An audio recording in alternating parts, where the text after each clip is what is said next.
श्वेता झा, स्वागत है आप सभी का न्यूज पथ पर। देखिए, राह जिंदगी की हो या खबरों की, उसमें कई मोड़ होते हैं, कई रफ्तार होती है, कई पड़ाव होते हैं। जिंदगी से जुड़ी खबरों के साथ आपको लिए चलेंगे न्यूज पथ पर, लेकिन उससे पहले आपको बता दें कि हॉर्नों के प्लीज में आज बात होगी ऑनलाइन गेम्स के जरिए बेटिंग यानी कि सट्टेबाजी और जुए को बढ़ावा देने वाले ऐप्स पर सरकार की सख्ती की। सरकार ने इसके लिए सोशल मीडिया इन्फ्लुएंसर्स को वार्न भी किया है। सियासी ढाबे में बताएंगे, ईडी के शिकंजे में आए दिल्ली के मुख्यमंत्री केजरीवाल की होली अब लॉकअप में मनेगी। कोर्ट ने उन्हें 28 मार्च तक रिमांड में भेजा है। तो सोशल अड्डा में करेंगे, पानी को तरस रहे बेंगलुरु सिटी में इस बार मनेगी सूखी होली। जल संकट को देखते हुए पूल पार्टी और रेन डांस के आयोजन नहीं होंगे। प्रगति मार्ग में दिखाएंगे, राम मंदिर के बाद अब बिहार के सीतामढ़ी में सीता माता के भव्य मंदिर बनाने के लिए क्या है सरकार की तैयारी। आइए शुरू करते हैं न्यूज पथ पर सफर। सबसे पहले आपको दिखाते हैं ऐसी तस्वीरें जिनका जिक्र सरेराह है। ये तस्वीरें सुर्खियों में भी है और सोशल मीडिया पर भी है। इनसे आपका बाखबर होना बेहद जरूरी है, क्योंकि चौराहे पर इन्हीं की चर्चा है। चर्चा बगीचे वाली होली की भी है। यूपी के मथुरा में अब बगीचा होली खेली गई। इस दौरान विश्व प्रसिद्ध मंदिर ठाकुर द्वारिकाधीश में खास आयोजन हुआ। ठाकुर जी के बगीचे में होली पर श्रद्धालुओं में काफी उत्साह देखने को मिला। यहाँ भगवान की बाल रूप में सेवा होती है, इसलिए भगवान मंदिर से बाहर नहीं जाते और मंदिर के अंदर ही बगीचा बनाया जाता है। परंपराओं के अनुसार दोपहर 1 बजे से ये उत्सव शुरू हुआ। फिर बगीचे में द्वारिकाधीश विराजे और एक दूसरे पर रंग उड़ाया गया। यूपी के वाराणसी में भी होली का अलग रंग देखने को मिला। यहाँ राजनीतिक होली खेली गई, यानी ऐसी होली जिसमें राजनेताओं पर गीत संगीत के जरिए टोलियों ने तंज कसे। इस हंसी ठिठोली का लोगों ने काफी लुत्फ उठाया। इस बार लोकसभा चुनाव के माहौल में होली का त्योहार आया है, लिहाजा इस मंडली ने खूब रंग जमाया। इसमें लोग अलग अलग लुक में नजर आए।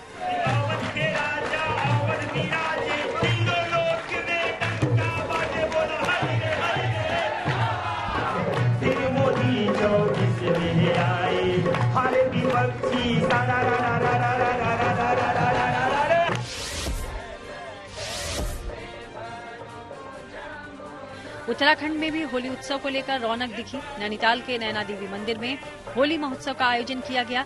वहां महिलाओं और पुरुषों ने मिलकर होली खेली। मां नैना देवी परिसर में आयोजित कार्यक्रम की शुरुआत अबीर गुलाल के टीके से की गई। फिर वहां गीत संगीत का कार्यक्रम भी हुआ।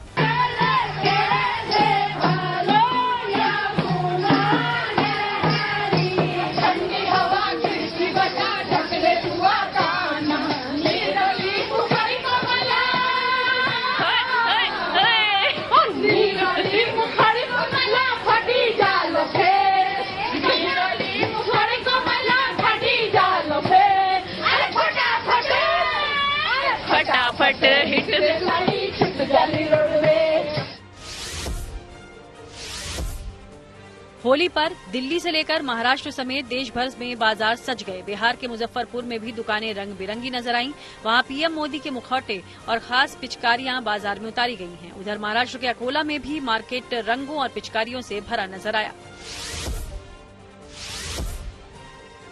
यूपी के अमेठी में एक ट्रेन के इंजन को धक्का लगाने का वीडियो सोशल मीडिया पर वायरल हो गया। बताया गया कि ये इंजन निहालगढ़ रेलवे क्रॉसिंग के पास खराब हो गया था, जिसके बाद रेलवे के कर्मचारियों ने इसे धक्का लगाया। वहीं इस तस्वीर को पास खड़े लोगों ने अपने कैमरे में कैद कर लिया। रेलवे अधिकारियों के अनुसार इस इंजन में तकनीकी खामी दूर करने के बाद इसे वहां से रवाना कर दिया गया।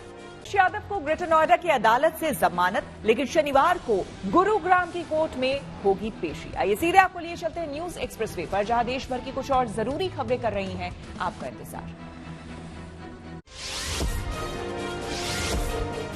प्रधानमंत्री नरेंद्र मोदी भूटान दौरे पर पहुंचे, जहां उनका जोरदार स्वागत किया गया। वहीं पीएम को वहां के सर्वोच्च नागरिक सम्मान ऑर्डर ऑफ जोग ग्याल्पो अवार्ड से भी सम्मानित किया गया। भूटान के राजा जिग्मे वांगचुक ने ये सम्मान दिया। पीएम मोदी ने इसे 140 करोड़ भारतीयों को समर्पित किया।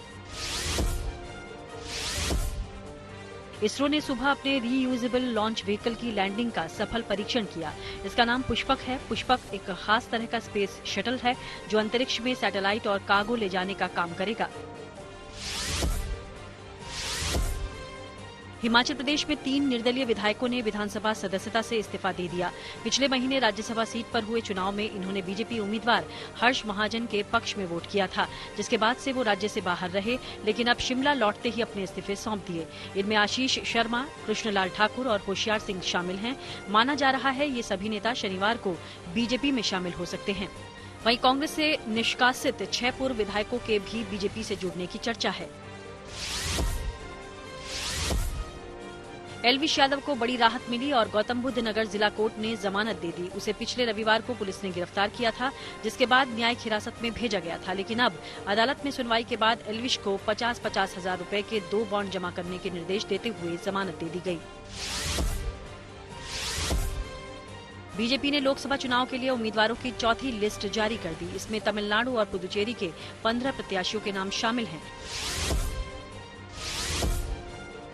कांग्रेस के राष्ट्रीय प्रवक्ता रोहन गुप्ता ने पार्टी से इस्तीफा दे दिया। उन्होंने कांग्रेस अध्यक्ष मल्लिकार्जुन खड़गे को एक पत्र लिखा, जिसमें उन्होंने पार्टी के एक नेता पर कई गंभीर आरोप लगाए। रोहन गुप्ता ने दावा किया कि एक पार्टी नेता लगातार उनका अपमान और चरित्र हनन कर रहे हैं। रोहन ने पिछले दिनों अपने पिता की खराब तबीयत का हवाला देते हुए लोकसभा चुनाव लड़ने से इनकार कर दिया था। उन्हें अहमदाबाद ईस्ट से कांग्रेस ने टिकट दिया था। खबरों के एक्सप्रेसवे से आगे रुक करते हैं सियासी ढाबे का, जहां आज की सबसे दिलचस्प खबर मौजूद है। दिल्ली शराब नीति केस में कोर्ट ने अरविंद केजरीवाल को 28 मार्च तक ईडी के रिमांड में भेज दिया है। कोर्ट में सुनवाई के दौरान ईडी ने दलील दी है कि अरविंद केजरीवाल सबसे बड़े सरगना है। वहीं दूसरी तरफ केजरीवाल की गिरफ्तारी के खिलाफ आम आदमी पार्टी के कार्यकर्ताओं ने दिल्ली समेत कई शहरों में प्रदर्शन किया, जबकि केजरीवाल की गिरफ्तारी के खिलाफ इंडिया ब्लॉक निर्वाचन आयोग पहुंचा। विपक्षी गठबंधन चुनाव आयोग में ज्ञापन देकर शिकायत दर्ज करा दी है।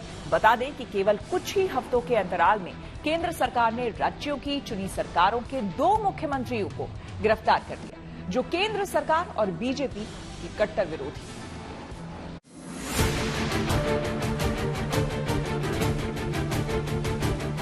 मेरे जीवन देश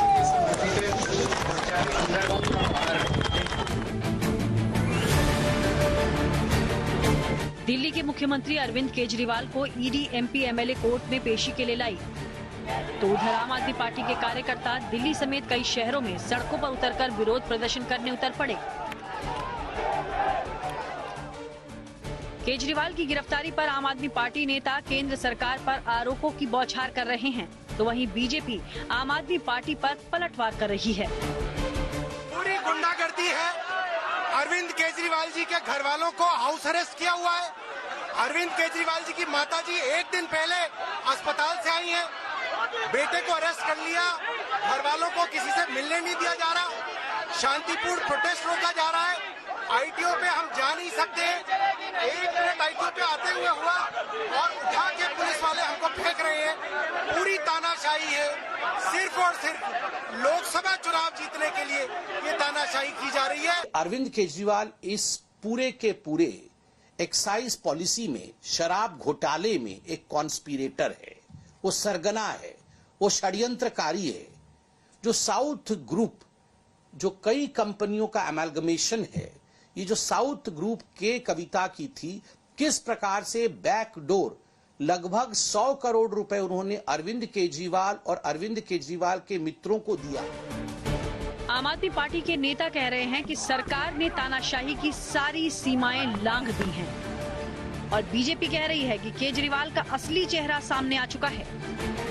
इस तरह से चुने हुए मुख्यमंत्री को कोर्ट में मैटर विचाराधीन होने के बावजूद आनन फानन में रात के अंधेरे में कल गिरफ्तार किया गया। ये इस बात को दिखा रहा है कि देश के प्रधानमंत्री किसी भी कीमत पर लोकतंत्र की हत्या करना चाहते हैं और सभी विपक्ष के लोगों को जेल में डाल करके वो किसी भी तरह से चुनाव जीत करके इस देश में तानाशाही को स्थापित करना चाहते हैं। 10 सम्मन मिलने के बाद भी हाईकोर्ट चले गए। हाईकोर्ट ने इन्हें बरी नहीं किया। इससे साफ जाहिर होता है कि इनके अब चेहरे बेनकाब होने लगे हैं। जो चेहरा ये अन्ना हजारे का नकाब पहन के अभी तक कोशिश कर रहे हैं उस चेहरे को बचाने का, अन्ना हजारे के आंदोलन का चेहरा आज केजरीवाल तार तार कर दिया है। आम आदमी पार्टी का आरोप है कि केजरीवाल को साजिश के तहत गिरफ्तार किया गया और बीजेपी केजरीवाल की गिरफ्तारी पर चुटकी ले रही है। जिस शख्स ने दिल्ली के लाखों बच्चों को विश्व स्तरीय शिक्षा दी, दिल्ली के बड़े बुजुर्गों को बेहतरीन और मुफ्त इलाज दिया, दिल्ली के लाखों परिवारों को मुफ्त बिजली दी, घर घर तक पानी पहुंचाया, आज उस शख्स को, अरविंद केजरीवाल को गिरफ्तार कर लिया गया।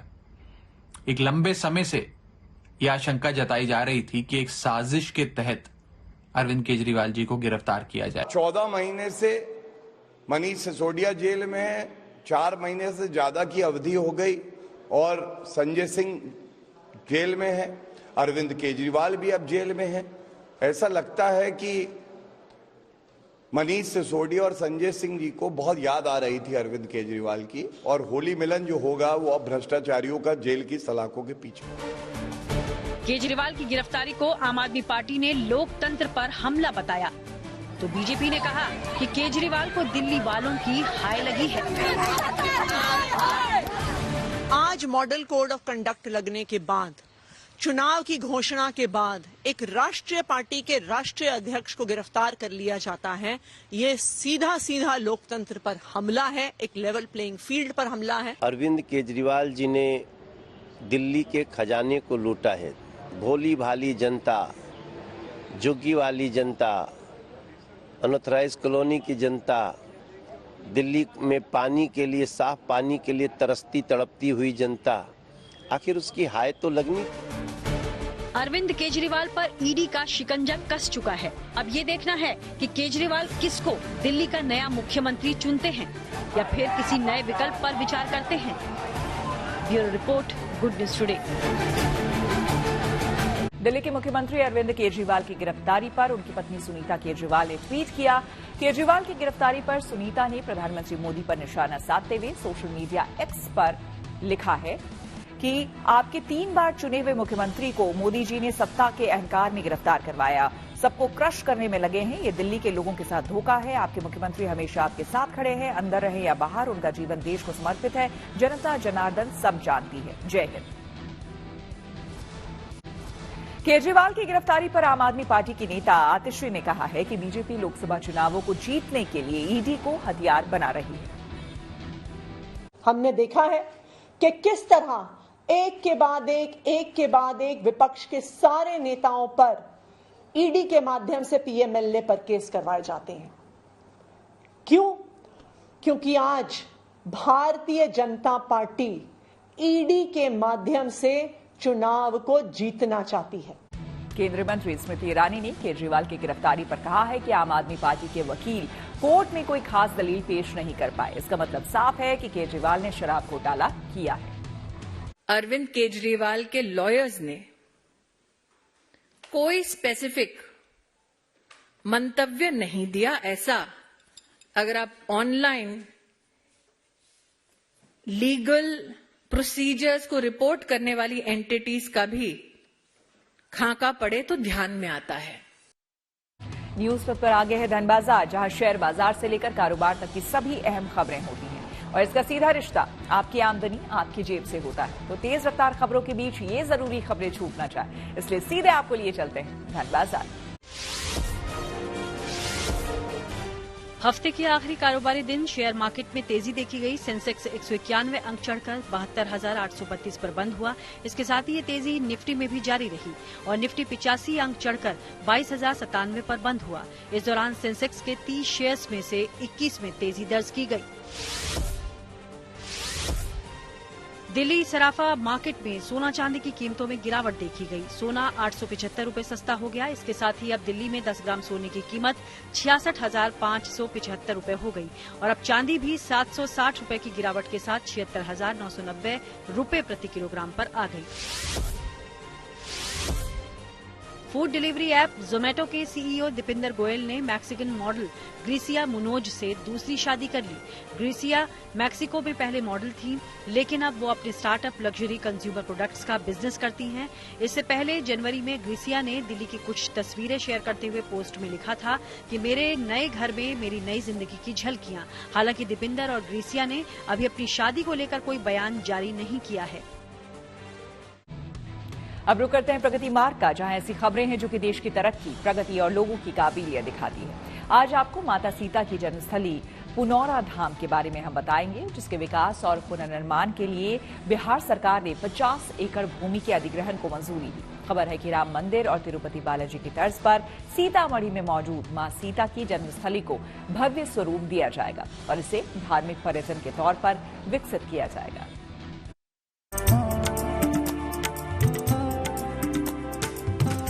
अयोध्या की तर्ज पर मां सीता की जन्मस्थली पुनौरा धाम को भी भव्य आकार देने की तैयारी की जा रही है। बिहार सरकार ने सीतामढ़ी में मौजूद मां जानकी की जन्मस्थली पुनौरा धाम के विकास के लिए 50 एकड़ जमीन के अधिग्रहण को मंजूरी दे दी है।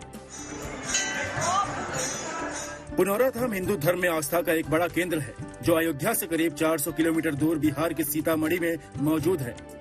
चूँकि अयोध्या को अब नई पहचान मिल गई है, ऐसे में अब श्रद्धालुओं की इच्छा है कि मां सीता की जन्मस्थली को भी अवधपुरी की तर्ज पर विकसित किया जाए। बिहार सरकार भी लोगों की आस्था और भावनाओं को ध्यान में रखते हुए पुनौरा धाम को अब नए सिरे से संवारने की तैयारी में जुट गई है। पहले चरण में जमीन की अधिग्रहण की जाएगी, जिसके बाद राम मंदिर और तिरुपति बालाजी की तर्ज पर भव्य मंदिर का निर्माण किया जाएगा। बहुत अच्छा लग रहा है। हम भी चाहते हैं अयोध्या के तर्ज पे मंदिर बने और बहुत भव्य हो, ताकि यहाँ के लोगों को पता चले जानकी जी का जन्म है यहाँ पे। बहुत अच्छा मंदिर बने, लोगों की खुशी मिलेगा घूमने में। संस्कृति का विकास होगा और टूरिज्म को भी बहुत ज्यादा बढ़ावा मिलेगा। तो मेरा भी कहना है कि बिहार सरकार इस पर ध्यान दे और इसको भी अयोध्या के तर्ज पर में इसका भी बहुत ही लार्ज स्केल पर में इसका भी विकास कार्य किया जाए। प्रभु श्री राम और मां जानकी के भक्तों के लिए पुनौरा धाम का पुनर्निर्माण किसी उपहार से कम नहीं होगा। भगवान राम के भव्य मंदिर में विराजने के बाद अब माता सीता की जन्मस्थली का भी कायाकल्प होने की खबर से श्रद्धालु खुश हैं। हो जाता है तो बहुत अच्छा है, क्योंकि श्री राम जी को अयोध्या में उनका स्थान मिल गया, माता सीता को भी मिल जाता है तो बहुत अच्छा है। हालांकि पुनौरा धाम के महंत का मानना है कि ऐलान पहले भी कई बार किए जा चुके हैं, लेकिन धरातल पर पुनौरा धाम के विकास से संबंधित काम नजर नहीं आ रहा। ये घोषणा होता रहता है, लेकिन जमीन पर आने में जो मान कीजिए कई पीढ़ी लगेगा कि नहीं लगेगा वो मालूम नहीं। लेकिन सरकार की कोशिश है कि माता सीता की जन्मभूमि को धार्मिक पर्यटन केंद्र के रूप में नक्शे पर लाया जाए। इसमें पुनौरा धाम के विशाल द्वार, परिक्रमा पथ, सीता वाटिका, लव कुश वाटिका, मंडप समेत कई सुविधाओं पर करीब 72 करोड़ रुपए खर्च करने की तैयारी है। सीतामढ़ी से केशव आनंद, गुड न्यूज टुडे। न्यूज पथ के सफर में अब सोशल अड्डा का रुख करते हैं, जहां आज बात होगी जल संकट में घिरे बेंगलुरु की। सिलिकॉन सिटी में पानी की भारी किल्लत की वजह से इस बार शहर में लोग होली का त्योहार भी ठीक से नहीं मना पाएंगे। पानी बचाने के लिए आपको बता दें कि कड़े कदम उठा रहे Bangalore water supply and sewerage board ने होली के दिन कुछ पाबंदियां लगाई है। बोर्ड ने होली के दिन कावेरी वाटर और बोरवेल के पानी का पूल, पार्टी और रेन डांस में इस्तेमाल करने पर पाबंदी लगा दी है। वाटर सप्लाई करने वाले बोर्ड की तरफ से जारी आदेश में कहा गया है कि शहर के लोगों को पीने का पानी मिल सके, इसके लिए लोगों का सहयोग भी जरूरी है। दरअसल शहर में जल संकट के बावजूद होली के मौके पर कई जगहों पर होली के दिन पूल पार्टी और रेन डांस के आयोजन की तैयारी हो रही है, लेकिन बोर्ड की तरफ से आदेश जारी होने के बाद कई होटल और संस्थाओं ने अपने होली कार्यक्रम से रेन डांस के आयोजन को हटा दिया है। यही नहीं, जल बोर्ड ने ज्यादा इस्तेमाल होने वाले नलों में पानी का फ्लो कंट्रोल करने के लिए एलिवेटर लगाना अनिवार्य कर दिया है। इससे पहले कार वॉशिंग, कंस्ट्रक्शन, गार्डनिंग के अलावा फाउंटेन और स्विमिंग पूल में पीने के पानी का इस्तेमाल, उस पर पाबंदी लगाई जा चुकी है। कर्नाटक के मुख्यमंत्री सिद्धरमैया ने बताया कि बेंगलुरु को रोजाना 2600 मिलियन लीटर पानी की जरूरत है और अभी करीब 500 मिलियन लीटर पानी कम मिल रहा है। सरकार के मुताबिक बेंगलुरु को रोजाना 1470 मिलियन लीटर पानी कावेरी नदी से मिलता है और 650 मिलियन लीटर पानी बोरवेल से आता है, लेकिन पर्याप्त बारिश न होने से शहर के ज्यादातर बोरवेल सूख चुके हैं, जिसके बाद शहर में पिछले कुछ महीनों से पानी की भारी किल्लत हो रही है। फिलहाल मुख्यमंत्री ने रोजाना हो रही पानी की कमी को पूरा करने के लिए अधिकारियों को एक्शन प्लान बनाने के निर्देश दिए हैं। होली के मौके पर बेंगलुरु में छाए जल संकट और सरकार की तरफ से लगी पाबंदियों को लेकर हमने शहर के कुछ लोगों से बात की और उनकी राय जानी। हमने इस बार सरकार ने, जैसे कर्नाटक सरकार ने निर्देश दिए हैं कि इस बार पानी का बिल्कुल उपयोग नहीं करना चाहिए। हमें सबको जानकारी है ये बार पानी की बहुत ही बड़ी किल्लत बेंगलोर में चल रही है। इसको देखते हुए हमने सबसे मैं रिक्वेस्ट करूंगा और निवेदन करूंगा कि इस बार जितना हो सके कम उतना पानी का उपयोग आप होली में कीजिए। होली एक बहुत बड़ा पर्व है, हमारे लिए बहुत ही अच्छा पर्व है, उसको मनाना ही चाहिए। आप मनाइए, लेकिन उसको मनाने का तरीका इस बार बदलना पड़ेगा। अपने को ड्राई होली, कलरफुल होली खेलनी है तो ड्राई कलर से और हल्के कलर से, कोई भी केमिकल वाला कलर को यूज ना करें जिससे आपको 2-4 बकेट पानी से आपको नहाना पड़ेगा। तो आपको मैं निवेदन करूंगा कि आप रेगुलर कलर लेके उसका उपयोग करें और ड्राई होली बनाएं। कोई बकेट भर के या जग भर के पानी एक दूसरे पर न डालें, न बलून का उपयोग करें। और रेन डांस और स्विमिंग पूल में कोई तरह का ये कार्यक्रम नहीं होना चाहिए। होली की सबको हार्दिक शुभकामनाएं। होली शांतिपूर्वक बिना रंग के भी फूल से भी खेल सकता है, जैसे कि एक दूसरे पर फूल डालता है और उस तरह से भी खेलता है। होली का मजा तो रहेगा ही। हम तो सबसे यही कहेंगे कि घर में अच्छे अच्छे पकवान बना के खाइए। आप इस बार होली को दूसरे रूप से मनाइए। जरूरी नहीं है कि कलर लगा के ही मनानी, आप फूल से भी होली मना सकते हैं। अच्छे अच्छे पकवान बना के आप अच्छी सी होली मनवाइए। ड्राई रंग यूज करेंगे, ऑर्गेनिक, और सूखे रंग से होली खेली जाए और प्रेम से खेली जाए, ये हमारी इच्छा है। Keeping that in mind, we shall not waste the water, use the organized color, dry color and have good sweets and try to... Apple की बड़ी मुश्किल। जी हाँ, टेक्नोलॉजी से जुड़ी ऐसी हर एक जरूरी खबर को जानने समझने के लिए आइए आपको लिए चले डिजिटल गली। अमेरिका में एप्पल कंपनी की मुश्किल बढ़ गई। दरअसल वहां के जस्टिस डिपार्टमेंट ने एप्पल पर केस दायर किया। इसमें आरोप लगाया गया कि वो एकाधिकार जमाने की कोशिश कर रही है। इतना ही नहीं, ये भी इल्जाम लगाया गया कि एप्पल अपनी मार्केट पावर का इस्तेमाल ग्राहकों, developers, content creator, artist, publishers, small business और मर्चेंट से ज्यादा पैसा कमाने के लिए करती है। उधर कंपनी ने इन आरोपों को गलत बताया और इस मामले में अदालत में अपना पक्ष रखने की बात कही।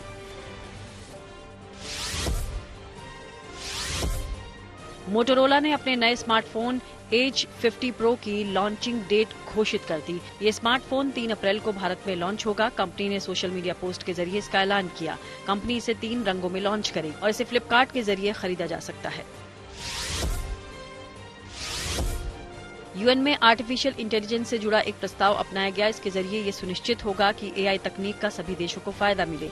साथ ही इसमें सुरक्षित, विश्वसनीय और भरोसेमंद एआई पर भी जोर दिया जाएगा। इसके अलावा मानवाधिकार का सम्मान भी एजेंडे में है।